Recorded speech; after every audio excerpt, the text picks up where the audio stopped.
بننے والے اس ملک میں ذہن سازی کی گئی کہ قرآن پڑھا وہ کیا ہے۔ لیکن اچھی طرح سن لو، میں دنیا کی ڈگریوں کے خلاف نہیں ہوں۔ ہم نے بھی الحمدللہ یونیورسٹی میں پڑھا ہے، پنجاب یونیورسٹی سے ہم نے اسلامیات کیا۔ دنیا کی ڈگریوں کے خلاف نہیں ہوں، لیکن دنیا کی ڈگریوں کو قرآن کی ڈگری پر فوقیت دینے کے خلاف ہے۔ مجھے اس پر فخر نہیں ہے کہ میں ایم.اے. اسلامیات ہوں، مجھے اس پر فخر ہے کہ میرے سینے میں اللہ کا قرآن ہے۔ جاگ رہا ہوں تب بھی ہے، سو رہا ہوں تب بھی سینے میں قرآن ہے۔ انشاءاللہ جب قبر میں جائیں گے تو سینے میں کیا ہوگا؟ زور سے بولیے، سینے میں کیا ہوگا؟ قرآن ہوگا۔ اور قرآن کو اللہ تعالیٰ نے نور کہا ہے، توجہ کریں گے، قرآن کو اللہ نے نور کہا ہے۔ نور کا معنی کیا ہے؟ روشنی۔ نور کا معنی کیا ہے؟ زور سے بولیے۔ ایک وہ روشنی ہے جو ہم کرتے ہیں، لوڈ شیڈنگ سے وہ روشنیاں بند ہو جاتی ہے۔ اب 3 دن چوری کی بجلی استعمال ہوتی ہے، اس لیے لوڈ شیڈنگ بھی نہیں ہوتی ہے۔ اللہ ہمیں ہدایت عطا فرمائے۔ میں ابھی سب کو سنا رہا تھا، حدیث بخاری شریف میں ہے، علماء بیٹھے ہیں، آپ صلی اللہ علیہ وسلم نے فرمایا ایک بندہ آئے گا جس کے اوپر چیزوں کی ایک گٹھڑی ہوگی بڑی بھاری۔ وہ کون سی ہوگی پتہ ہے؟ جو کسی سے چوری کر کے، کسی سے دھوکہ کر کے چیزیں لی نا، وہ باندھ کر اس کے سر پہ رکھی جائے گی۔ کپڑے ہیں، جوتے ہیں، جو چیزیں ہیں۔ وہ کہے گا اللہ کے رسول میری مدد کریں۔ میں کسی پیر مولوی کی بات نہیں سنا رہا، حضور کی بات سنا رہا ہوں۔ حضور میری مدد کریں، اللہ کے نبی میری مدد کریں۔ حضور نے فرمایا میں کہوں گا میں نے تو تمہیں دنیا میں بتا دیا تھا، اب میں تمہاری مدد ہے۔ ایک بندہ آئے گا جس کے سر پر اونٹ لدا ہوا ہوگا، وہ بے بس ہو کر مجھے کہے گا اللہ کے رسول میری مدد کریں۔ میں کہوں گا میں نے تو دنیا میں بتا دیا تھا، اب میں تمہاری مدد ہے۔ پھر فرمایا ایک پر زمین ساری کھود کر اس کے سر پہ رکھی ہوئی ہوگی۔ یہ تم کہتے ہو نا ایک مرلہ 2 مرلے ہی تو میں نے مارے ہیں، یہ ساری زمین اٹھا کر سر پہ ڈالی جائے گی۔ وہ ساری زمین اس کے سر پہ رکھی جائے گی، وہ بے بس ہو کر کہہ رہا ہوگا اللہ کے رسول میری مدد کرے۔ میں کہوں گا میں نے دنیا میں تمہیں بتا دیا تھا، اب میں تمہاری مدد نہیں کر سکتا۔ کیوں؟ حقوق اللہ میں کوئی کمی آئے گی تو حضور سفارش کریں گے، جو تم نے ظلم کیا ہے، چوری کی ہے۔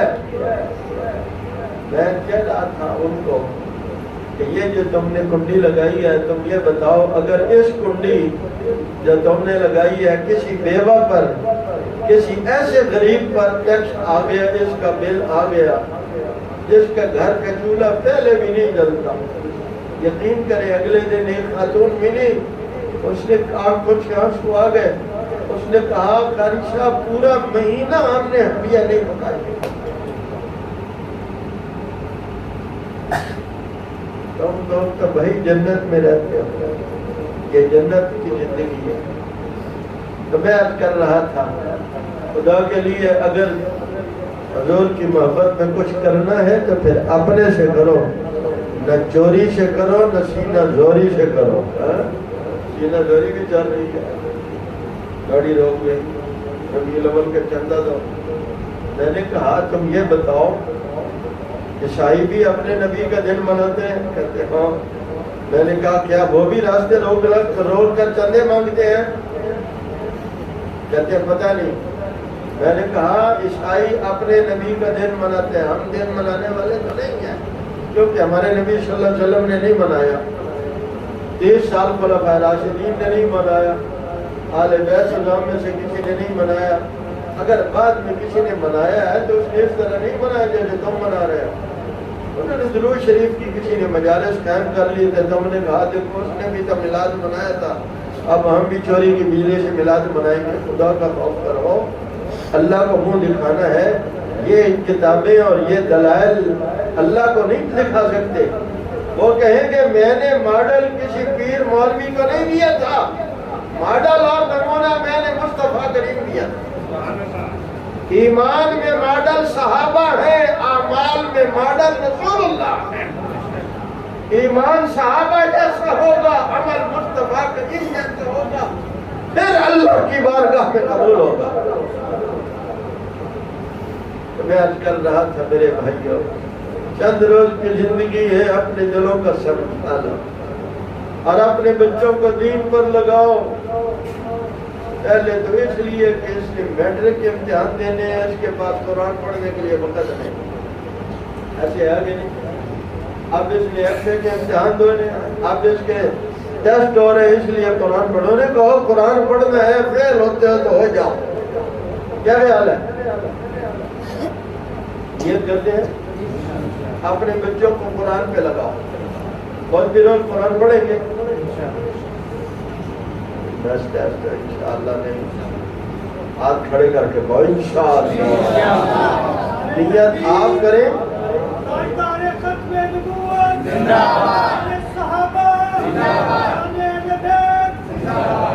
نیت آپ کریں، مدد میرے اللہ کرے۔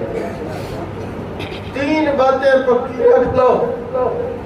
ایک، اپنی اولادوں کو سمجھاؤ حالات کیسے ہی ہوں دامن مصطفیٰ نہیں چھوڑنا۔ میں چونکہ میرا ایک ہماری یہ خانقاہ دفتر ربوے چناب نگر میں بھی ہے، تو وہاں دیکھتے ہیں کوئی بیچارہ ویزے کے لیے حضور کا دامن چھوڑ رہے، کوئی نوکری کے لیے، کوئی اپنی غربت سے تنگ آ کر ان مراعات اور سہولیات کے لیے حضور کا دامن چھوڑ بیٹھا۔ ابھی ایک خاندان مسلمان ہوا الحمدللہ، اس فقیر کے ہاتھ میں صرف چناب نگر میں 41 خاندان مسلمان ہو چکے ہیں الحمدللہ۔ اور اپنا اب اوڑھنا بچھونا یہی ہے کہ کل قیامت کے روز حضور کے سامنے جائیں گے تو سپورٹر بن کے، آپ ہی نیت کر حضور کے ووٹر بن کے نہیں، سپورٹر بن کے۔ ہر امتی کلمہ گو حضور کا ووٹر ہے۔ آپ نے فرمایا میں اپنی امت کی کثرت فخر کروں گا، لیکن وہ جو رسول اللہ کے دامن میں لانے والا ہے اسے ووٹروں کی لسٹ میں نہیں کھڑا کیا جائے، اسے سپورٹروں کی لسٹ میں کھڑا کیا جائے۔ تو یہ وہاں کتنے خاندان جن سے ملے ہیں، سبب کیا ہوا؟ کسی کو ویزے کا سبب ہوا، کسی کو نوکری کا سبب ہوا، کسی کو رشتے کا سبب ہوا۔ آپ ملے اپنے ان بھائیوں کو، یہ ہمارے ہی تھے، یہ رسول اللہ کے ہی غلام تھے۔ کوئی ہندو سکھ یہودی نہیں قادیانی ہوئے، مسلمان قادیانی ہوئے ہیں۔ مسلمان کا رشتہ حضور سے توڑا گیا ہے، اور آپ مطمئن ہیں؟ میں تو اس سے ڈرتا ہوں، کل اللہ کے حبیب نے پوچھ لیا، پہلے حدیث سنا دیتا ہوں، آپ صلی اللہ علیہ وسلم سے پوچھا گیا آپ کس کی شفاعت کریں گے، سفارش کس کی کریں گے؟ فرمایا اپنی امت کے گناہگاروں کی کروں گا، گناہگاروں کی شفاعت کروں گا۔ اگر اللہ کے نبی نے پوچھ لیا اے تمہارے سامنے ایک نہیں، دو نہیں، 10 لاکھ لوگ میرے دامن سے ٹوٹ کر مرزا قادیانی سے جڑے تھے، تم نے کیا کیا تھا؟ اپنے پاس کوئی جواب ہے؟ کوئی نہیں۔ حقیقت بات یہی ہے، آپ کوئی بھی نہیں ادا کر سکتا رسول اللہ صلی اللہ علیہ وسلم کا جو حضور کے ہمارے اوپر احسانات ہیں۔ یہ تو یہاں ہے نا، حشر میں بھی ان کا احسان ہے، جنت میں بھی ان کے احسانات ہوں گے، حشر میں بھی۔ آپ نے فرمایا کبھی تو حضور اپنے امتیوں کو پل صراط سے گزار رہے ہیں، کبھی اپنے امتیوں کے اعمال نامے تلوا رہے ہوں گے، اور کبھی اپنے امتیوں کو جام کوثر پلا رہے ہیں، اور کبھی امتیوں کے لیے سر سجدے میں رکھ کر رب سے شفاعت مانگ رہے ہیں۔ لیکن آج ہمارے پاس سب کے لیے وقت ہے، نہیں تو حضور کے لیے نہیں ہے۔ کیا خیال ہے؟ اختصار سے پہلی بات میں نے کہا اپنی اولادوں کو سکھاؤ، حالات کیا ہی ہو جائے حضور کا دامن زور سے کہو، اپنی اولادوں کو کیا سکھائیں گے؟ حضور کا دامن نہیں چھوڑنا، بس ساری کائنات ایک طرف ہو جائے اور اس کے مقابلے میں آپ کو حضور کا دامن تھامنا پڑے تو تھامے رکھنا، ہر دکھ، ہر بیماری، ہر تکلیف سہ دینا۔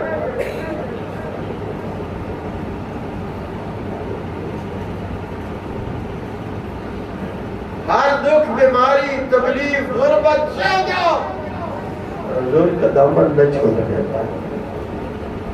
دوسری بات، پہلی بات کی، دوسری بات حضور پر روز درود شریف پڑھو، جو 100 بار درود شریف پڑھے گا اس کے حضور شفاعت کرے۔ حاجی صاحب قریب آئے ہیں کا مطلب ہے کہ اب آپ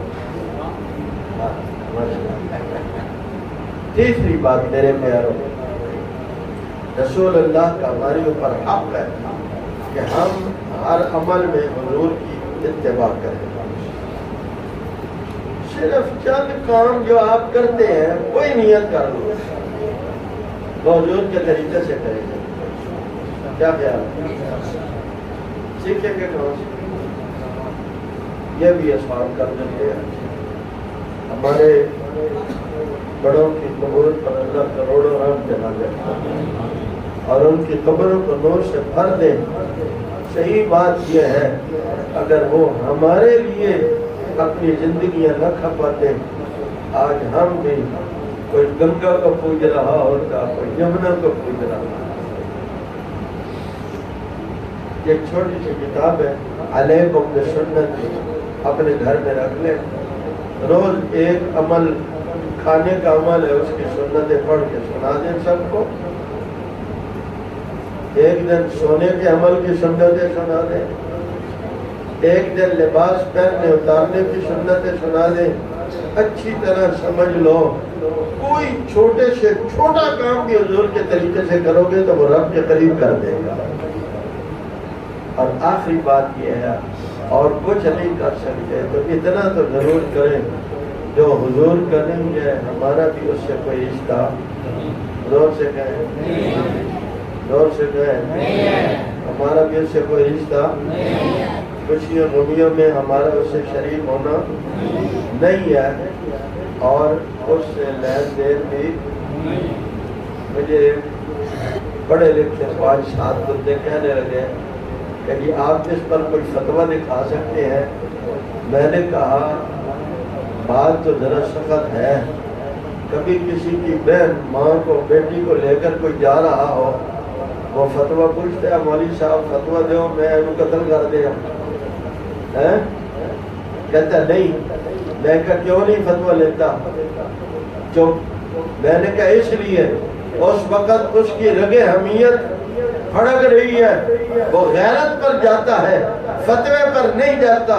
حضور کی باری آئے، غیرت والے فتوے نہیں پھر پہنتے، پھر وہ غیرت جاگ رہی ہوتی ہے، کر گزرتے ہیں۔ جس کو اتنی بھی حضور سے محبت نہیں ہے کہ حضور کے باغی سے وہ تعلق توڑ دے، اس کو ایک وکیل صاحب کہنے لگے میرا تو وہ کلائنٹ ہے جی، پیسے دیتا ہے، کام کرا لیتا ہے۔ میں نے کہا آج تم یہاں اس کے وکیل ہو، کل ساری کائنات چھوڑ جائے گی، امت کا وکیل ایک کھڑا ہو، ماں باپ بہن بھائی رشتہ دار سارے چھوڑ جائیں گے، پوری امت کا ایک وکیل کھڑا ہوگا۔